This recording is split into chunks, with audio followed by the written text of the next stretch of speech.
ओम शांति। 21 मार्च 2024 की साकार मुरली से होमवर्क। आज की मुरली से हम लक्ष्य लेंगे, आत्म अभिमानी बन संपूर्ण पवित्रता के आधार पर पावन दुनिया में ऊंच वर्षा लेने का पुरुषार्थ करना है। आत्म अभिमानी बनने की आज की मुरली में विधि बताई। पहली विधि है आत्म अभिमानी बनना, अर्थात एकांतवासी बनना। एकांतवासी उसे कहते हैं जो किसी न किसी स्वमान में स्थित होकर एक के अंत में चले जाते हैं। तो एकांतवासी अर्थात एकांत में बैठ बाप की याद से विदेही बन देह से न्यारे होकर के बाप को याद करते करते आत्मा को पावन बनाकर पावन दुनिया में ऊंच वर्षे का अधिकारी बनने का अभ्यास करना है, अर्थात सूर्यवंशी बनने का पुरुषार्थ करना है। आत्म अभिमानी बनना अर्थात अंतर्मुखी बनना। अंतर्मुखी होकर के आत्मा के अभ्यास का बार बार इमर्ज करना। मैं आत्मा हूँ, मैं आत्मा इस शरीर में पाठ बजाते बजाते पतित बन गई हूँ। मैं आत्मा अविनाशी हूँ, ये शरीर विनाशी है। मुझ आत्मा ने 84 जन्म लिए। आत्मा छोटी बड़ी नहीं होती है। इस तरह आत्मा का चिंतन करते करते अपने को इस शरीर से डिटैच कर लेना कि मैं आत्मा इस शरीर से न्यारी, ये शरीर और पुरानी दुनिया से प्यार को निकालकर अविनाशी बाप को प्यार करना, क्योंकि अविनाशी बाप को याद करते करते हम आत्मा भी अविनाशी बन जाएंगी और अविनाशी वर्षे की अधिकारी बन जाएंगे। दैवी गुण अपने आप ही धारण हो जाएंगे। तो इस तरह एकांतवासी बनना है, अंतर्मुखी बनना है, आत्म अभिमानी का अभ्यास करना है। तो आत्म अभिमानी की विशेषताएं आज अपने अंदर चेक करनी है। आत्म अभिमानी जो आत्मा होती है उसकी विशेषता है कि वो सबके साथ क्षीरखंड होकर रहती है। उसकी दृष्टि सबके प्रति बहुत मीठी होती है। आत्मा भाई भाई समझकर बात करते हैं।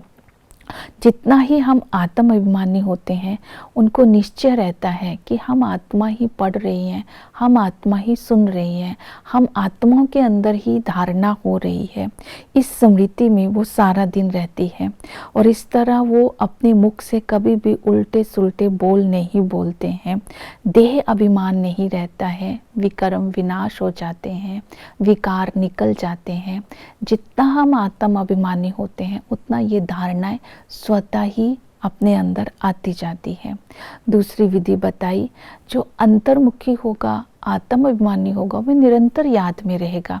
उठते बैठते चलते फिरते बाप की याद रहेगी, क्योंकि बाबा ने कहा याद के लिए एकांत चाहिए। तो एकांत सबसे अच्छा है मधुबन में। तो मधुबन में एकांत में बैठ करके बाप को याद करते रहना है। नेक्स्ट विधि बताई याद की, संबंध की। इस संगम पर बाप, टीचर, साजन, सतगुरु एक बाप ही है। तो इस स्वमान में रहना है कि मैं ईश्वरीय संतान हूँ, बाबा से पूरा वर्षा ले रही हूँ। इस समय टीचर बनकर बाबा हमें राजयोग सिखाते हैं। इस नॉलेज को धारण करके मैं ऊंच पद प्राप्त करती हूँ। सतगुरु हमें साजन बनकर, सतगुरु हमें पवित्र बना करके साथ ले जाते हैं।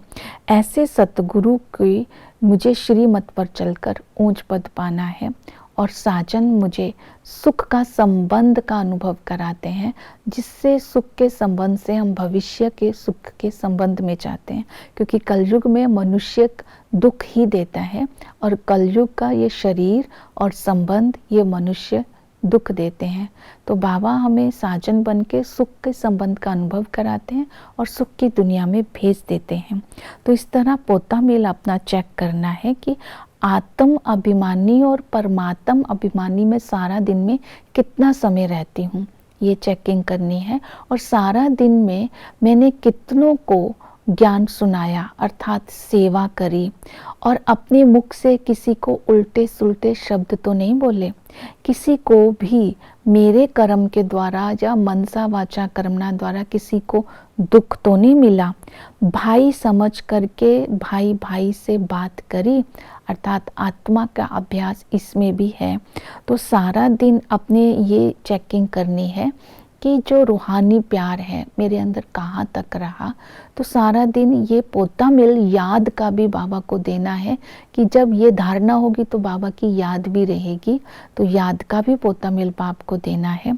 तो मनन चिंतन भी करते रहना है, तब ही हम आत्म अभिमानी रह सकते हैं। ज्ञान का मनन चिंतन करना है कि सतयुग में राम राज्य होते हैं, आत्म अभिमानी होते हैं, विकार नहीं होता है, सभी आत्माओं के अंदर दैवी गुण होते हैं।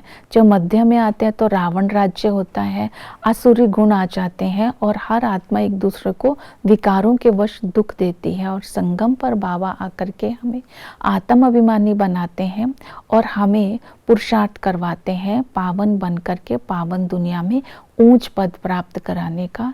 तो इस तरह हम ऊंच ब्राह्मण हैं ये स्मृति में रहे, हमें वापस जाना है ये स्मृति में रहे, और एकांत में बैठ करके बाप की याद से अपने आप को पावन बनाना है। ओम शांति।